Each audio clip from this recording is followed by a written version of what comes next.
গত 7 দিন ধরে পানীয় জল নেই। খুবে জাতীয় সড়ক অবরোধ, ৩৬ মাইলে আটকে মন্ত্রী, তীব্র যানজটে নাকাল যাত্রীরা।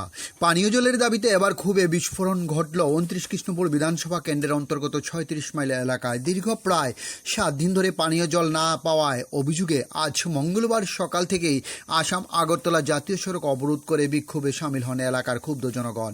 আর এই অবরোধকে কেন্দ্র করে মুহূর্তের মধ্যে কার্যত অচল হয়ে পড়েন ব্যস্ততম জাতীয় সড়ক। স্থানীয় বাসিন্দাদের অভিযোগ, দীর্ঘদিন ধরে পানীয় জলের সমস্যায় ভুগছিলেন তারাও।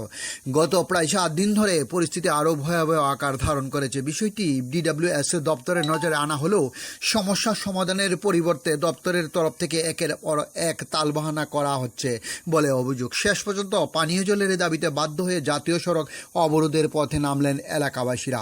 অবরোধের জেরে জাতীয় সড়কের দুই দিকে আটকে পড়ে যায় অসংখ্য যানবাহন। এমনকি অবরোধের কবলে পড়েন রাজ্যের মন্ত্রী কিশোর বর্মনও। দীর্ঘক্ষণ অবরোধস্থলে দাঁড়িয়ে থাকার পর পরিস্থিতি স্বাভাবিক না হওয়ায় শেষ পর্যন্ত বাধ্য হয়ে গাড়ির গতিপথ পরিবর্তন করে অন্য রাস্তা দিয়ে চলে যেতে হয় মন্ত্রীকে। ঘটনার খবর পেয়ে পরিস্থিতি নিয়ন্ত্রণে আনতে ঘটনাস্থলে ছুটে আসেন মুঙ্গিয়াকামি থানার বিশাল পুলিশ বাহিনী। তবে প্রশাসনিক স্তরে আলোচনার মাধ্যমে সমস্যার সমাধানের চেষ্টা শুরু হয়েছে বলে জানা যায়। দীর্ঘ কয়েক ঘন্টা ধরে অবরোধ চলার পর অবশেষে অবরোধস্থলে পৌঁছান তেলিয়ামুড়া মহকুমা প্রশাসনের DCM সন্দীপ দেববর্মা এবং মুঙ্গিয়াকামি DWS দপ্তরের SDO বিজয় দেববর্মা। তাছাড়া অবরোধকারীদের সঙ্গে দফায় দফায় আলোচনা করেন এবং দ্রুত পানীয় জলের সমস্যা সমাধানের আশ্বাস প্রদান করা হয়। তবে প্রশাসনের আশ্বাসে এখনও পুরোপুরি সন্তুষ্ট নন ক্ষুব্ধ এলাকাবাসীরা।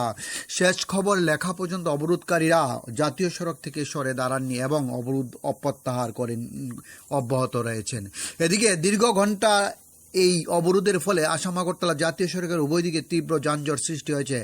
রাস্তার দুই পাশে সারি সারি গাড়ি দাঁড়িয়ে পড়ায় চরম দুর্ভোগে পড়েছেন সাধারণ যাত্রী থেকে শুরু করে দূরপাল্লার গাড়ি চালকরা। ডিউরি রিপোর্ট, খোয়াই টাইমস বাংলা। একদিন জল লাগে, কষ্ট করে থাকো না, তাইলে ও লোক বুঝবো, হ্যাঁ তাইলে বুঝবো। আমরা 6 দিন 7 দিন ধরে জল পাই না। জলে লাগে তো সব কিছু, হ্যাঁ হাত ধোয়ার জল, ল্যাট্রিন করতে জল, খাওয়ানোর জল, জল প্রাণ, জল হইলে একটা প্রাণ বাঁচে। এটা প্রাণই নাই, আমরা কেমনে বাঁচবো? কতদিন ধরে সমস্যা জলে? এক সপ্তাহ ধরে জল পাই না। এটা কোন এলাকা? হ্যাঁ এটা কোন এলাকা? 36 মাইল। 36 মাইল। আপনারা DWS দপ্তরে জানাইছেন নি? না জানাইছে, কেউ জানাইছে, আমি তো জানাইছে না। অনেক লোক গ্রামের লোক আছে, তাইনে জানাইছে। এরপরে মানে তাইনে কোনো মিস্ত্রি বলে নাই। মিস্ত্রি ওই জিনিসটা বানান লাগিয়া মিস্ত্রি পুরা ঠিক করনে কেউ পারে না বলে সব ভাগিয়া বলে গেছে। সাপ্লাই নষ্ট, ওই ব্যাটারি বলে নষ্ট। কি মনে করতেছেন এরকম ভাবে এই যে আপনারা রোড ব্লক করছেন, এই রোড ব্লক দিয়ে কি সমস্যার সমাধান হইব?